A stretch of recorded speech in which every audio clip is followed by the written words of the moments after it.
मेरा नाम तामिश है, एक शाश्वत कथाकार जिसने काल के साथ कई घटनाओं को घटते देखा है।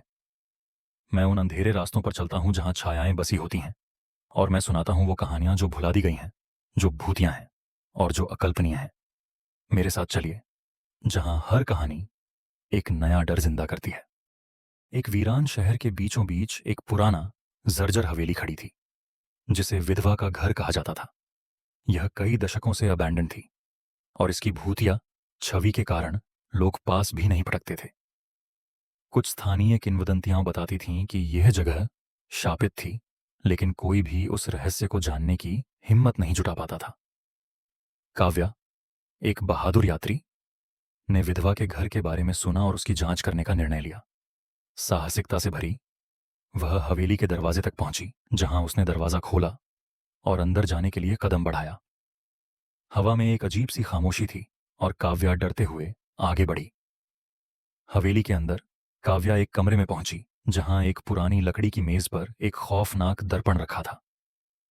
दर्पण के शीशे में दरारें थीं, और जैसे ही काव्या ने दर्पण के पास जाना शुरू किया, उसने अपने पीछे एक साया देखा जो धीरे धीरे दर्पण में उसकी ओर बढ़ रहा था। काव्या ने ऊपर से आने वाली आवाजों की ओर कदम बढ़ाए, जो जैसे किसी भारी चीज के गिरने की आवाजें थीं। हवेली का वातावरण ठंडा और भयावह था। काव्या ने सीढ़ियों को चढ़ना शुरू किया, लेकिन जैसे जैसे वह ऊपर बढ़ी, हवा और भी ठंडी हो गई और अजीब सी गंध फैलने लगी। सीढ़ियां चढ़ने के बाद काव्या ने एक कमरे का दरवाजा खोला, जहां एक संदूक रखा हुआ था। जैसे ही काव्या ने संदूक खोला, उसमें एक सड़ा हुआ शव पड़ा था। शव की आंखें चमकने लगीं और काव्या डर के मारे से हट गई। काव्या ने जब पीछे मुड़कर देखा, तो दर्पण में उसका ही चेहरा दिखा, लेकिन इस बार वह घिनौनी हंसी के साथ मुस्कुरा रहा था। अचानक दर्पण से हाथ बाहर निकला, जैसे काव्या को खींचने की कोशिश कर रहा हो। काव्या की धड़कन तेज हो गई और वह डर के मारे पीछे हटने लगी। काव्या का शरीर अब दर्पण के अंदर खींच लिया गया था, और उसकी आत्मा अब पूरी तरह से दर्पण में बंद हो चुकी थी।